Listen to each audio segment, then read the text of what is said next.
What's going on, guys? My name is ATF Cobra, and today I wanted to bring you guys a different video, different commentary. In today's video, I wanted to talk to you guys about the hardest battle yet fought, or the hardest battle fought.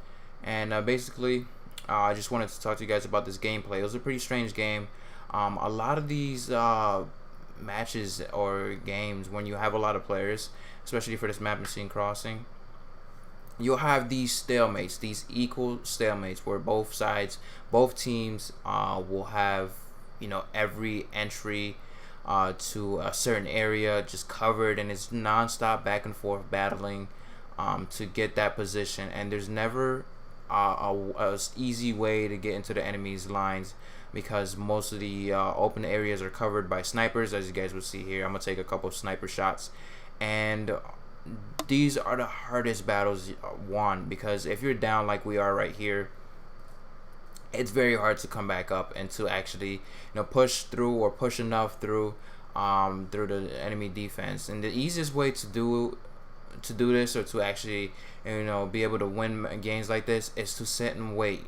Because sometimes when you do push through, and I know all about rushing and getting in there, and sometimes you're just gonna be wasting tickets, especially for a team deathmatch or for anything such as rush mode. If you keep rushing back in there and you don't have any medics or anybody to spawn on, and you're not getting good positions, then you're just wasting tickets and you're going to lose the game like that. So your best offense is your defense. Basically, you kind of don't want to sit there. You want to push up slowly, but at the same time, you don't want to move past that area that you know that you're either going to get sniped or you're going to be shot. And don't run randomly, obviously, into the middle of the map, because it's not going to help you at all. You're just going to get shot in the face, and that's what happens majority of the time.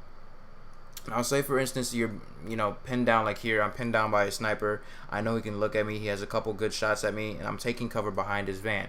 Now, the only thing I could do is get one good accurate shot, or one good accurate burst on the sniper, because he's not too far from me, and that would probably take him down. But then at the same time, I have to worry about these guys from the tunnels on the left, which is weird, because my team are supposed to be defending this side with me, but I don't know if they were covering that area. But anyways, these are the hardest battles fought, and the hardest ones won, and they're the best ones actually to win, because I love winning games where it's almost neck and neck. I mean, we're losing by a little bit here, but when it's almost neck and neck, and you're constantly pushing, you're constantly fighting back and forth with the enemy, these make for very intensive and fun games. And this is what I love about this game.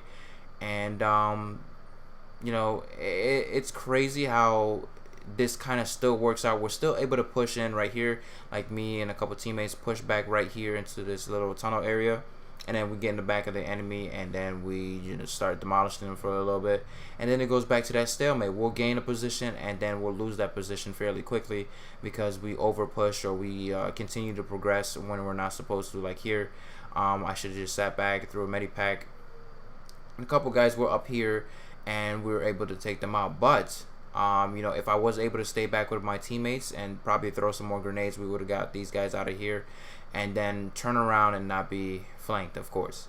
But anyways,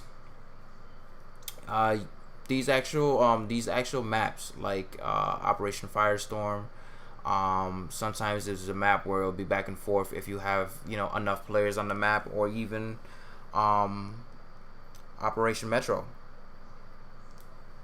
These maps are very, very geared towards, if you have enough players on your team and the enemy team, it's gonna be a head-to-head battle where you're constantly fighting for position.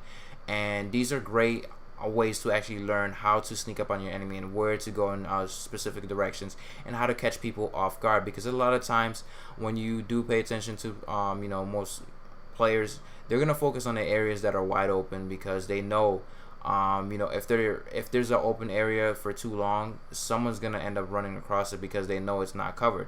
If you peek around the corner, you see nobody, and you think it's clear, you just make the dash for it. Now, if you keep continuing to do that, and nobody's watching that area, sooner or later, someone is going to kill you, because they're gonna be noticing that there's gonna be a lot of traffic there in that area. And that's when you need to focus with your team on securing that area.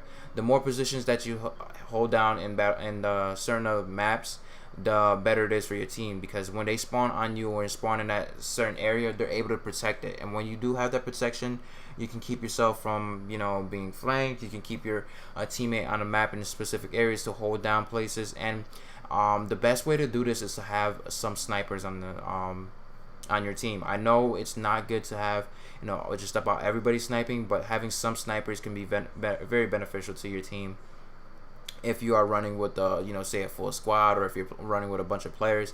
You know, having one guy as recon and actually laying down some radio beacons, or not radio beacons, but spawn beacons or squad beacons, you're going to be very beneficial to your team, because they're going to be able to spawn in places where the enemy's not really expecting. And when you're able to do that, you become more unpredictable, because when you're predictable, your enemy tends to know exactly where you're going to go, which makes it very easy for them to kill you over and over again.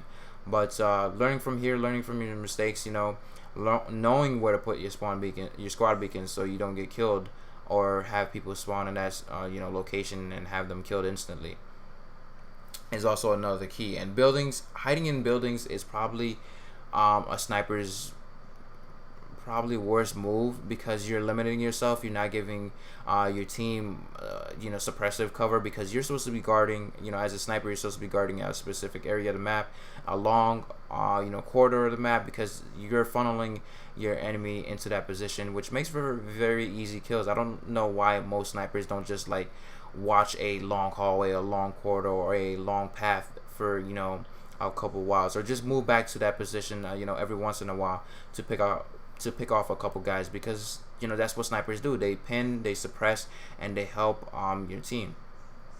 But yeah, hopefully you guys did enjoy these tips and tricks. This video is just about wrapping up, but these are the hardest battles won in Battlefield 3. When you have a full team and we're neck and neck, and you're constantly going back and forth with each other, makes for fun and interesting games, and you start to learn how to play this game a little bit more differently, and things start to play around a little bit completely differently, actually. But other than that, you know, it's mostly about, you know, working with your team and being able to get that W. And if you can do it